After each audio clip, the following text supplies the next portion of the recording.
Bonjour les amis, aujourd'hui on se retrouve pour parler stockage, gestion de vos articles.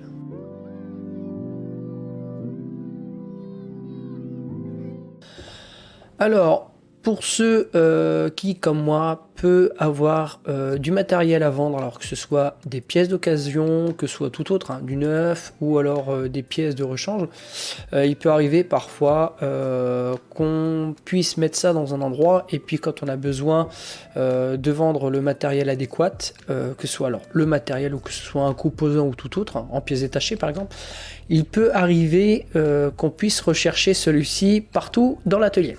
Alors effectivement, quand vous avez beaucoup de petites pièces, que ce soit des petites cartes intermédiaires, que ce soit des ports USB, que vous ayez aussi du petit câblage SATA, des câblages en 14 broches par exemple sur du Mac ou tout autre, on peut vite se perdre. Alors ma foi, on peut faire un petit Excel, ce genre de choses, c'est faisable, hein. Mais aujourd'hui justement, je voulais vous parler d'un logiciel qui est vraiment pratique, que j'utilise à ma sauce, qui est gratuit. Voilà, ça s'appelle c'est Open Concerto et vraiment bien. Franchement, il n'y a rien à dire. Alors l'avantage, c'est que tout est pré-rempli, hein. Vous n'avez plus qu'à mettre dans les cases et puis vous gagnez un temps fou et c'est un logiciel qui est très, très léger.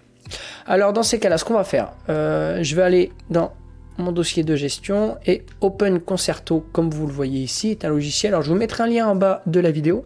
Alors pourquoi je vous présente celui-ci? J'ai cherché beaucoup de logiciels et il n'y en a aucun qui sont gratuits. Alors celui-là fait beaucoup plus que du stockage. Souvent il est utilisé pour une société, vous pouvez avoir des fiches de paye, voilà, il y a beaucoup de choses, mais si vous voulez faire juste du stockage, voilà, ça suffit amplement. Alors par contre, quand vous aurez ouvert celui-ci, vous n'allez pas vous retrouver là-dessus. Il va vous demander de pouvoir créer justement un nouveau compte avec un mot de passe. Voilà, une fois que c'est fait, vous pouvez mémoriser celui-ci et puis on va faire connexion. Alors ça c'est normal, c'est pour vous aider. Alors vous allez arriver ici, c'est une page qui vous est dédiée à ajouter des tâches. Par exemple, si vous avez besoin de vous rappeler, vous pourrez ajouter une tâche ici, puis voilà, mettre n'importe quoi. Voilà, si vous avez besoin de faire un petit résumé, voilà, réaliser la date, temps, tac, voilà. Puis vous faites OK et ce sera ici. Et par la suite, vous pouvez mettre, alors ici c'est pareil, vous pouvez changer, excusez-moi, l'intitulé, mais c'est un truc que j'utilise pas, voilà. Tout simplement, si ça vous intéresse, il n'y a pas de souci. Et moi, je l'utilise tout particulièrement pour du stockage. Alors, quand vous pouvez me voir ici dans les saisies, vous pouvez faire des devis, des factures d'avoir. En gestion, vous pouvez lister des clients si besoin. Là, moi, j'ai listé un client. Alors, bien sûr, moi, mes clients, je les ai sur EBP Gestion. Si vous ne l'avez pas vu, allez voir en haut à droite. Voilà, j'ai fait une vidéo à ce sujet. Mais là, c'est pareil, vous pouvez le faire. Par contre, le seul bémol sur celui-ci, ce qu'on n'a pas par rapport à EBP, c'est de pouvoir répartir tout ce qui est les biens et les prestations de services. Voilà. Moi, en tout cas, il m'est très utile pour le genre de choses que je vais vous montrer. Alors, quand je liste des articles, voilà, on se retrouve avec tout ça. Alors, ce qu'il faut savoir, tous ces articles, c'est des articles que j'ai rentrés à la main. Voilà, il m'a fallu un petit peu de temps. Alors, je peux créer justement une famille ici. Alors, matériel client, vous allez comprendre, du neuf, de l'occasion et mes stocks perso. Alors, premièrement, cela me permet de pouvoir tout trier par matériel, que ce soit aussi trié par le SKU, on en reparlera un petit peu plus tard, que ce soit par le code barre créé au préalable ou alors le code barre d'origine du matériel adéquat, du matériel qu'on est en train d'utiliser.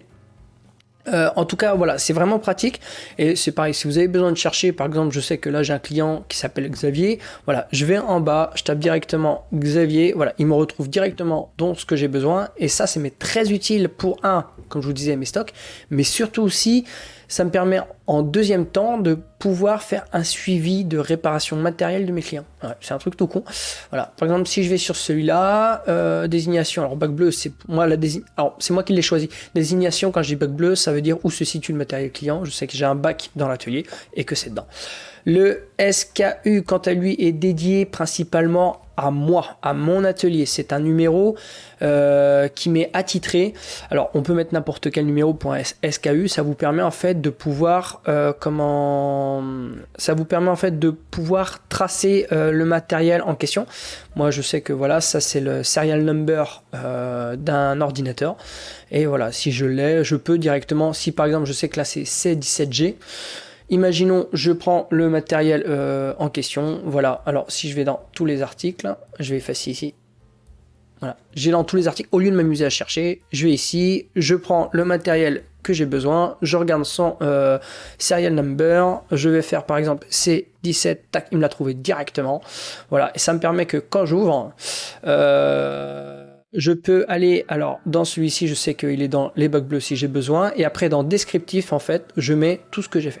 Là, par exemple, le 28-12-28 à 20h26, MacBook Pro, un modèle le A1370, regardez, batterie gonflée, 3 cellules HS et écran cassé.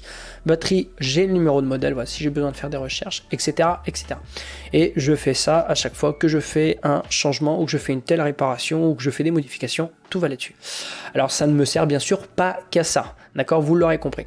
Dernièrement, comme je vends pas mal sur mon site web, pour ceux qui ne l'auront pas vu, allez-y, j'ai beaucoup de pièces détachées, et il m'arrivait de temps en temps de mettre des pièces en vente, et dernièrement il m'est arrivé un petit truc, j'ai une personne qui m'a acheté une pièce et il m'a fallu, sans vous mentir, 3 à 4 bonnes heures avant de retrouver celui-ci. Je me suis dit, il faut que ça arrive une fois pour que je comprenne. Et ben oui, vous comprenez. Et c'est là où justement je me suis commencé à créer un Excel et je trouvais pas ça très pratique. Voilà, bon, ça se fait. Et bon, bah, j'ai cherché par curiosité, j'ai trouvé celui-ci qui est gratuit. Et je me suis dit, c'est génial, ça marche vraiment bien. Après, je l'ai mis à ma sauce, alors, chacun fait comme il veut. Voilà, par exemple, imaginons de l'occasion, si j'ai besoin. Alors, je vais effacer ici. Voilà.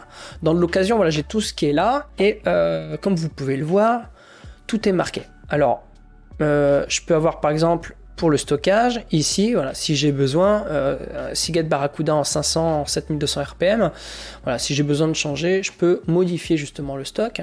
Si j'ai besoin de voir, juste sans faire de modification, je peux venir ici. Là, je sais qu'il est sous la station de soudage. Là, j'ai pas eu de SKU, il faudrait que je le fasse. En description, j'ai rien, mais voilà, ça me suffit amplement. Et ça me permet de tracer chaque article, de savoir ce qu'il me reste et de savoir où il est situé. Après, voilà, c'est pareil. Prochainement, je vous ferai une vidéo qui peut être très intéressante. Comment cela me permet, par exemple, de pouvoir faire mes codes barres moi-même. Alors, j'ai mis... Là, c'est juste un exemple, mais pourquoi faire ça?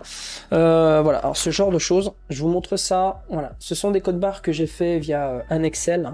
Alors là, c'est un test, mais j'ai acheté un petit code barre, j'en parlerai. Je ne vais pas vous spoiler, on fera une vidéo à ce sujet. Mais voilà, alors dans celui-ci, comme vous pouvez le voir, en fait, ce que j'ai fait par la suite, c'est que j'ai numéroté tous mes tiroirs, voilà, par nom. Alors meuble haut, meuble bas, pièces, j'ai marqué pièces A, B, C, D, E, F, G, H, voilà, avec les composants, le nombre de composants en question, etc., etc., etc. Et j'ai fait ça surtout pour mon stock aussi personnel. Vous voyez, j'ai des appareils de mesure, des câbles téléphoniques, voilà, vous voyez, tiroir R, I, S, T, voilà. Ça se fait vraiment bien et voilà, moi je tenais à vous le présenter car je trouve vraiment pour celui qui aurait besoin de ranger son stock, je trouve ça très pratique. Quoi dire de plus? Alors ici vous mettez vous pouvez si besoin mettre une famille sous une catégorie si besoin, là il n'y a pas de problème. Vous avez possibilité de faire une sauvegarde. Alors si je quitte ici, je fais annuler, vous faites fichier. Ah, je l'ai pas marqué, peut-être que... Ah voilà, sauvegarder quand vous quittez, vous faites sauvegarder et quitter. Je vais rechanger l'emplacement. Je vais aller dans documents par contre et puis voilà, je fais sélectionner. On fait sauvegarder, il va sauvegarder justement tout ce qu'il y a justement dans le logiciel. On fait fermer, fermer et c'est par la suite en allant dans documents, on va retrouver mon fameux Open Concerto, voilà, et là vous avez par jour, voilà, aujourd'hui on est mercredi, et ici on a toutes les bases, articles ODS, alors là c'est juste, voilà, je vous le mets, Voilà, et vous retrouvez tous les articles directement via un Excel, ce qui vous permet aussi de suivre le stockage, tout ça. Là par exemple, je peux voir que au niveau du stockage théorique, il me met 0, c'est une petite modification que j'ai à faire. Mais voilà, ça vous permet de faire quelques trucs, et je trouve ça quand même assez sympa. Alors, n'hésitez pas si vous avez des questions. En tout cas, moi, c'est sympa, ça me permet vraiment de suivre tous mes articles et de surtout savoir où ils sont quand on me fait un achat ou alors bien même quand j'ai besoin, par exemple, de matériel client, de le poser dans un endroit bien précis. Voilà, j'ai plus besoin de me demander où il est. Je mets le numéro, le nom client et tout est tracé de façon directe. Voilà. Alors, j'espère que ça vous aidera. En tout cas, n'hésitez pas. Je vous mettrai un lien par rapport au logiciel. Il est gratuit, et puis voilà, si vous avez des questions, n'hésitez pas, en tout cas, c'est sympa. Ok, voilà, je vous ferai une vidéo très prochainement sur la scanette. Voilà, j'ai suivi une petite vidéo l'autre jour qui m'a vraiment intéressé, on m'en a reparlé, et suivant, comme je vous disais, les codes barres, je vais pas vous spoiler, on en parlera. Alors, pourquoi le faire? Est-ce que c'est utile ou pas? Alors, moi, j'ai des papiers des papiers, j'ai des genres de papier collants qui me permet justement, voilà, de pouvoir couper et puis mettre ça dans un endroit, et ça je trouve que c'est pas mal. Mais voilà, je vais pas vous en dire plus, on parlera ça très prochainement. Ok, voilà, alors je vais vous laisser là-dessus les amis. En tout cas, n'hésitez pas si vous avez des questions ou même si vous avez des idées ou des solutions d'autres que celui-ci, n'hésitez pas à partager. Et puis sur ce, je vous retrouve très bientôt pour des nouvelles vidéos. Je vous laisse et je vous dis à la prochaine. Ok, allez, bye.